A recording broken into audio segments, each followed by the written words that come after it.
Welcome today. I'm Edouard Machery, the director of the Center for Philosophy of Science and the host of this podcast, Conversations at the Center. And our guest today is John Norton. John, would you mind introducing yourself? Sure. I'm a professor in the Department of History and Philosophy of Science at the University of Pittsburgh. I've been here for astonishingly nearly 40 years now. I started out working in history and philosophy of physics, Einstein's discovery of general relativity, and then branched out into general philosophy of physics, episodes in history of science, general philosophy of science. My current work is a book on empiricism. Thanks, John. So today we are going to be talking about induction. And the reason we talk about induction is that you've done a lot of work on the topic, in fact, some quite influential work. And you've published one book, which is published by BSPS Open, edited by the University of Calgary Press. And your new book, which is forthcoming at this point, is going to be the large-scale structure of inductive inference, which will be published by the same series. Yes. So to get us started, John, why should a philosopher of science and why should you study inductive inference?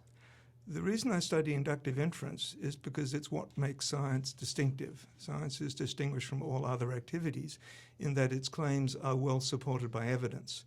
What we need is a good account of how evidence inductively supports the science. My feeling when I started working on inductive inference was that none of the accounts I was finding in the literature did a good job of that. So I went back to the beginning and asked myself, how does inductive inference work? I wanted to find a univocal account. Thanks, John. Maybe for some of our listeners, it might be helpful to contrast inductive inference with what it is usually contrasted with, deductive inference. Is that a distinction you accept? I assume the answer is yes. And if you do accept it, could you just spell out quickly how you draw the distinction between these two forms of inference? Sure.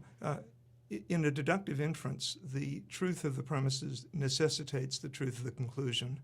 In an inductive inference, the truth of the premises will only lend support to the conclusion, and the support can be more or less strong.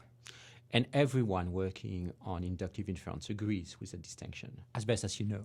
Yes. Okay, good. So your view on induction is known as the material theory of induction, and that's indeed the title of the book we mentioned earlier. Could you just tell us a bit about the basic idea behind the material theory of induction? The basic idea comes out of the nature of induction itself, and inductive inference ends up telling you more than you started with. As a result, any rule that you might try to apply to inductive inference is going to be dependent upon the domain in which you're working to be hospitable to that rule. For any rule that you can think up, there's always going to be some circumstance in which the rule is going to fail and not guide you reliably. The assumption that you are not in one of these inhospitable domains is a factual assumption. And that's the basic idea behind the material theory of induction. If you ask what warrants this particular inductive inference, the answer is always going to be some fact that prevails in the domain in which you're operating. So I have a quick follow-up question here. So to be justified to draw an induction on your view, do you need to know that this fact holds, or can you just assume it? So for example, let's suppose I do a statistical test to assess the value of a parameter. And I'm going to be assuming often that the data are drawn from a normal distribution. But often I will not know that. It's just going to be an assumption of the test. Is that fine by your light? So it is a factual assumption. There's no doubt about that. This is what entitled me to draw the test I'm doing or the estimation I'm making. But I don't really know that the fact really holds. I'm just assuming it. Is that fine by your light? Am I entitled to draw this induction? You're entitled to guess. Right. For an inductive inference to be done properly, the warranting fact has to be true. It has to be a fact. Right. If it's not a fact, you're committing an inductive fallacy. Yes. The situation is the same with deductive inference. You might be affirming the consequent because you think that affirming the consequent is a good inference scheme. It's not. You're committing a fallacy. Mm-hmm. But so I agree. You must. It must be true. So the assumption must be true. Should you know, you as an inducer, should you have good reason to believe that it's true, or can you just, let's say, assume it for a fact? Which is, I think, what most people who run statistical tests do, right? They don't have any great reason to believe they're sampling from a normal distribution. They're just taking it for granted. Insofar as they're correct that they are sampling from a normal distribution, everything's fine. If they're not sampling from a normal distribution, things can go crazily astray. I'll give you a real example of that. The volatility on the stock market vastly outstrips what people expected, because they assumed that the volatility was governed by a normal distribution with finite variances. It then took, what's his name, the guy who did the fractal. Black Swan, no? I'm sorry? Black Swan person? Benoit Mandelbrot. It was the work of Benoit Mandelbrot to recognize that the variance in markets is actually infinite. And as a result, things that looked vastly improbable, a 6 sigma deviation, if you assume that you have a normal distribution with finite variance, that would be virtually unheard of, whereas those would actually happen. So yeah, you can get into trouble. Let me just point out, this is one of the virtues of the material theory of induction. You carry out an inductive inference on the supposition that it's warranted by a background fact that you believe to be true. That is not the end of it. In principle, you now have to go and establish the truth of that if you want to be secure in the inductive inference. This is a major topic in my second book. I argue this is the role of hypotheses.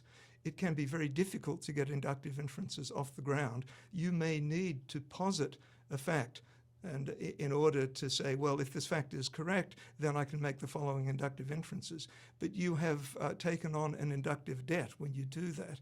You have an obligation to come back and show that that is in fact a truth. It is a fact.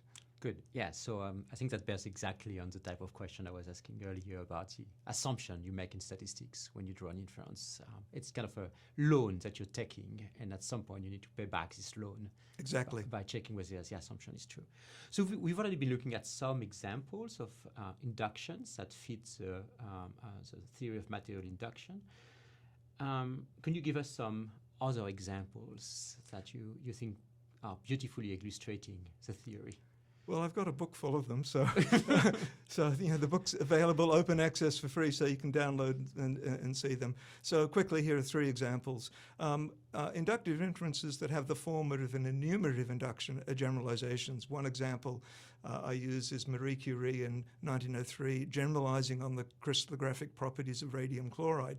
She could do that because, as a factual matter, the particular properties that she was generalizing on were uniform amongst crystalline substances. She couldn't do that for many of the other properties of radium crystals, or arguments from analogy work in the same way. Philosophers think of analogies as argument forms, whereas scientists think of them as factual matters.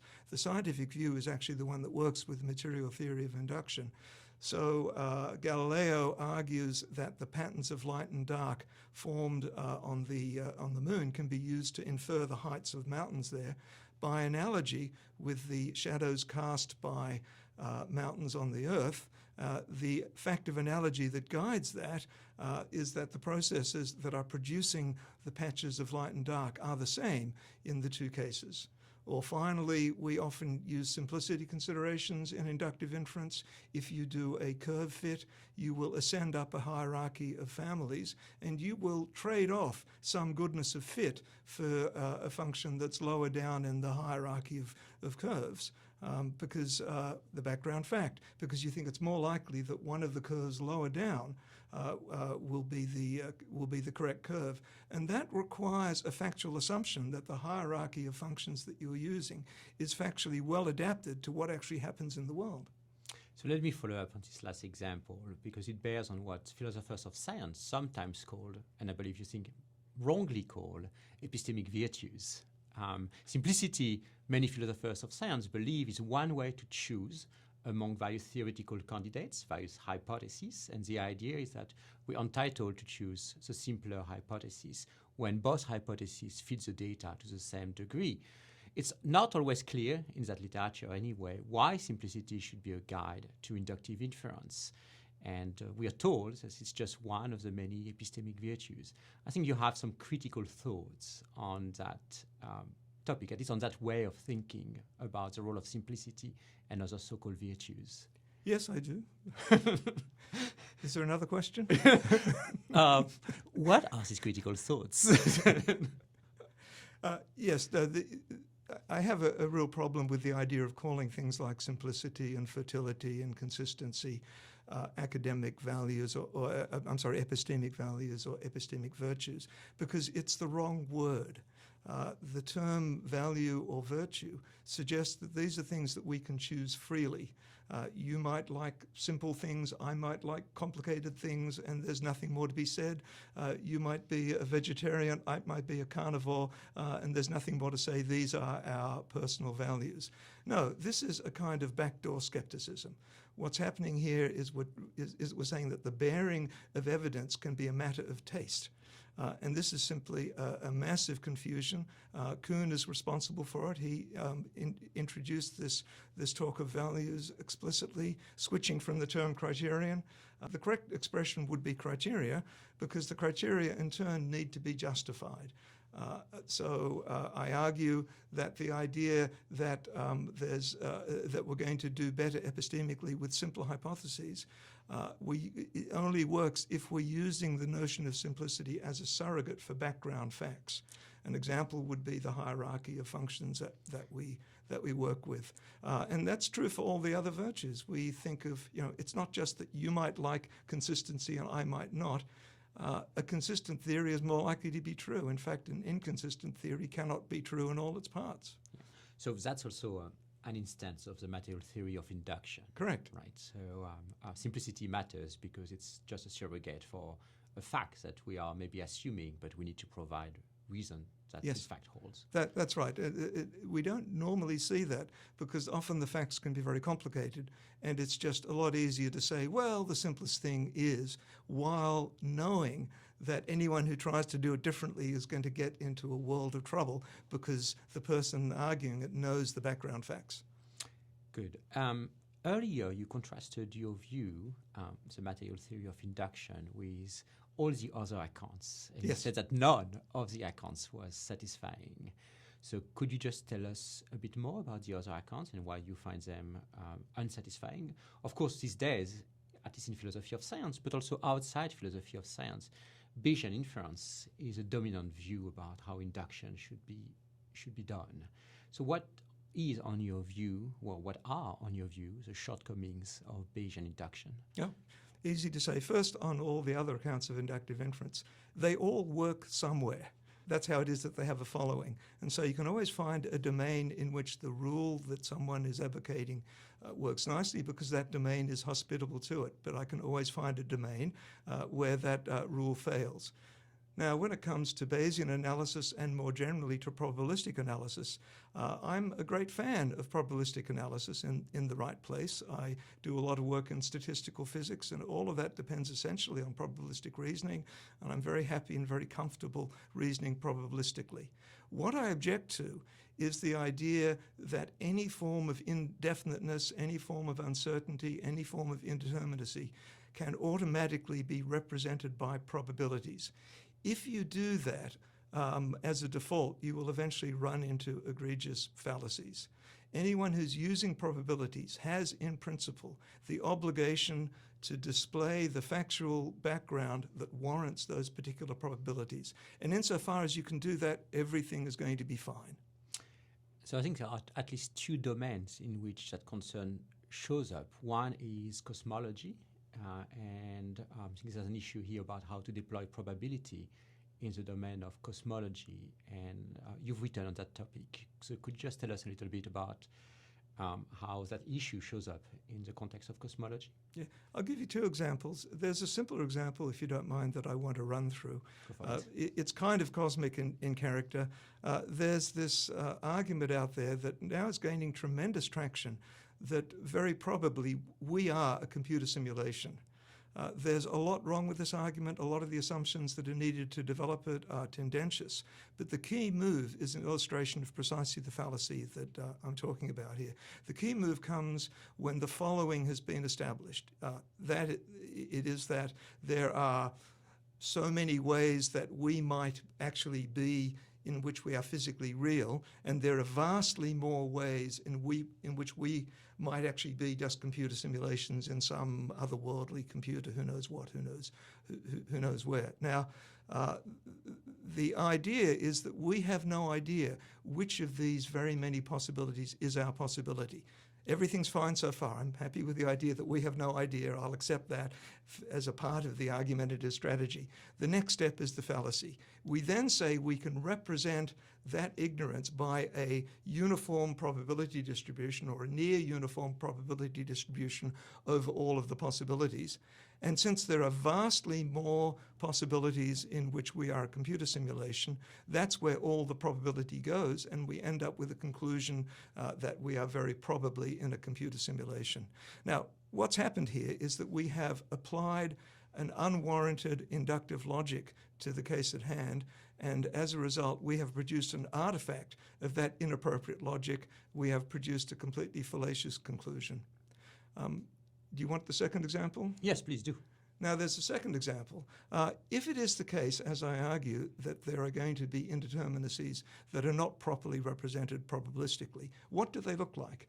Well, the second half of my material theory of induction collects all sorts of cases. There's one example that I developed at some length, and that is the idea of an infinite lottery. You can read my book to see the details, but the basic idea is that an infinite lottery is wildly non-additive in the degrees of support that it supplies. It has completely bizarre properties for someone who is accustomed to probabilities. And I've articulated the logic that's involved at some length. Now, the question then becomes, nice logic you have there, does it apply to anything real in the world?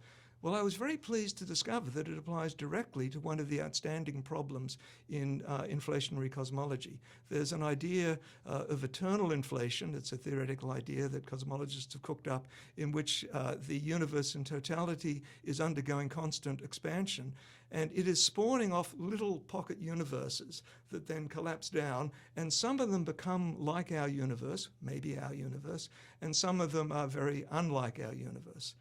Now, the so-called measure problem is to figure out what the probability of those different sorts of universes is going to be within the theory. And the theorists, the cosmologists, can come up with no consistent probability distribution. The reason they cannot is because there is no consistent probability distribution that does the job. The conditions that they are assuming turn out to be exactly those that agree with an infinite lottery.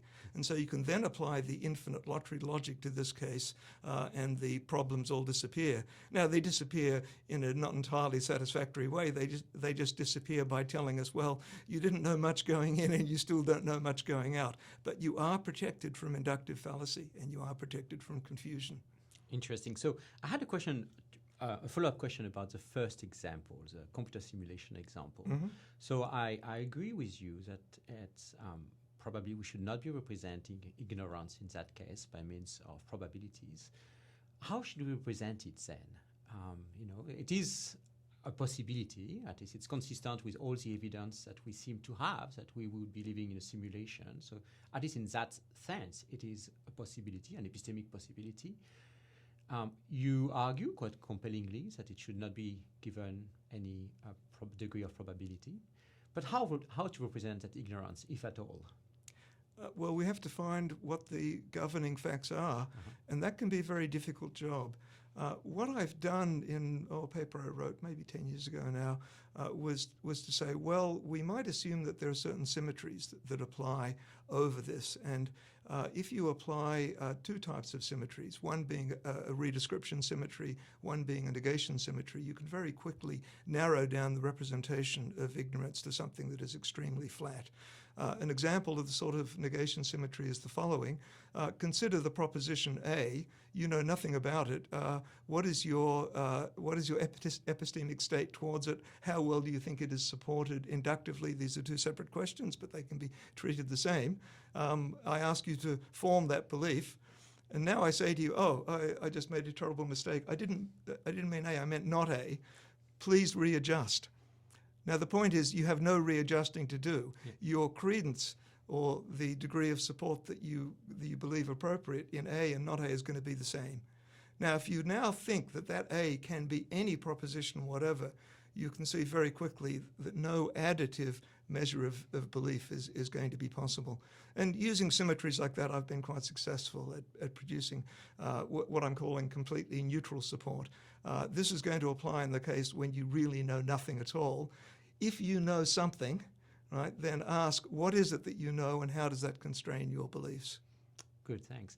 And I suspect you would say that the fine-tuning argument is another example yes. of a misuse of probabilities, very much along the lines that you're describing here. Yeah, the fine-tuning argument is another example of this fallacy.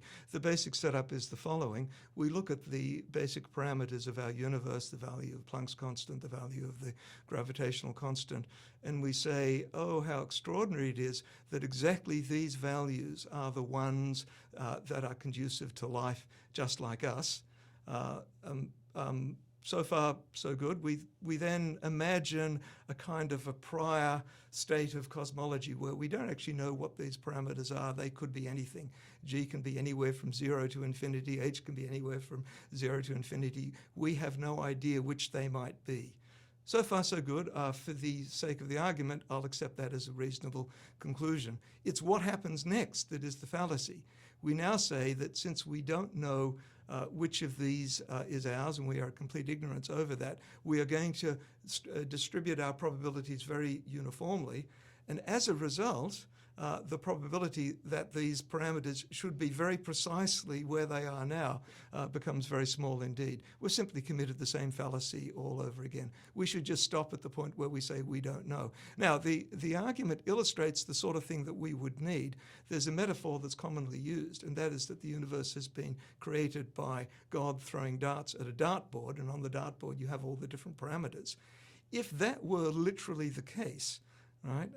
We know that the throwing of darts is a probabilistic process, and we can model probability distributions for how the darts might land on the dartboard. And then, of course, then the fine-tuning argument would work.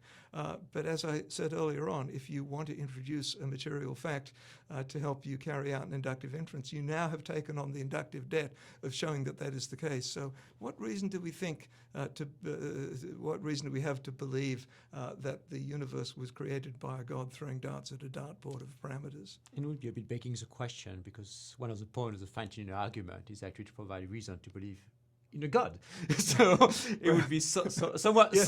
somewhat circular if that was a fact that was required for the argument to get going. Well, I don't think anyone would seriously think that that's a way to establish it. But it illustrates, the sort of thing that you need. I mean, if we could come up with a cosmology in which the parameters are produced by probabilistic processes, then we could underwrite the fine-tuning argument. Then there would be a good basis for it. And it's not inconceivable that such things can happen. I think Lee Smolin had a cosmology in which universes appear with constants that have different values. So it's not impossible. I'm not making impossible demands, but I am making demands. Good. All right, we're reaching the end of our episode today, but I wanted to hear a bit more about the new book. So we've been focusing mostly on the first book and on the work you've been doing around induction on various topics. What is a new book, the large-scale structure of inductive inference, going to be about? Yeah. Well, the new book catches everything I quite on purpose did not put in the first book. In the first book, I wanted to make just one point, and that is that inductive inferences are warranted by material facts. And I worked very hard, I think 16 chapters, to establish that. Now, there are further problems that automatically come to mind. If we have a good inductive inference, the warranting fact has to be true. How do we know that it's true? Well, the short answer is more inductive inference. So there now is a worry as to how all of these inductive inferences are going to fit together. The basic point of the large-scale structure is that the relations of support are not hierarchical. It's not that we have a warranting fact that warrants this inference and then we ascend up a hierarchy to ever more general facts warranting each of the warranting facts. No, that's going to get us into trouble. What's actually going on is that we have a massive tangle of intersecting relations of support that cross over one another in a myriad of different tangled ways. I have a lot of examples of that. So one simple example is the following. The molecular weights of chemicals in the of elements and compounds in the 19th century were established by hypothesizing Avogadro's hypothesis. It was hypothesized to enable the inference to go through, and the chemists were very happy to discover in the middle of the 19th century that the physicists had found inductive support for Avogadro's hypothesis from the kinetic molecular theory of gases. At the same time, the physicists were very happy to discover that the equipartition theorem, which is the result in statistical physics, got support from the chemists' use of Avogadro's hypothesis. Now, all of this then goes back to the thing that people ask most often about the material theory of induction, because it's the easy question for philosophers to ask. Is there a Hume problem here? What justifies inductive inference? The short answer is no, because a strict formulation of the Hume problem requires there to be universal laws of inductive inference. And the question is, what justifies that universal law or universal rule of inductive inference? It can't be self-justifying, and if you look for other rules of inductive inference to justify it, you get into a regress. Well, that formulation just goes away because there are no universal rules of inductive inference. So the place that you might then look for is in this tangle of relations of inductive support. And there's this kind of weird feeling that I think it's perfectly fine to say that a mature science is well supported by this inductive tangle. The reason I say that is I can go to any particular proposition in the science and you can ask me what is the inductive support for it, and I can display that to you. And we can do a little tour through all of the science, looking at each of the individual results and seeing that each one has its own support. Now, that's adequate as far as I'm concerned. That does the job. If you have been brought up on the Hume problem, you want to still look back and say, yes, but doesn't there have to be something more? Right? No, there doesn't need to be something more. What do you want? I can show you the inductive support of every single individual proposition in science. Right? I think there's an analogy that I like to, what is it that makes something alive? We have this old idea that what makes something alive is this thing, this localized animating spirit, élan vital, or the entelechy of Driesch from the beginning of the 20th century. No, there is no such thing. What makes something alive simply is the totality of all the individual biochemical reactions going on in the body. So what justifies the totality of a mature science is simply the totality of all the individual relations of support as they intersect in many different ways. And I'm happy with that. So I'm looking forward to read the book. I suppose just like the first one, it will be open access and free to download. Access.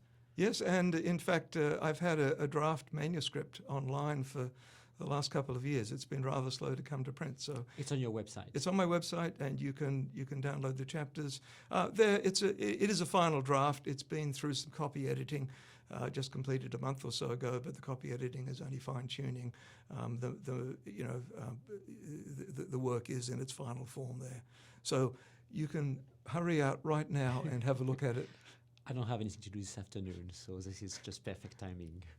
All right, John, I think it's time to end this episode. Thank you for coming today, and thanks to our listeners for spending the time with us. Thank you.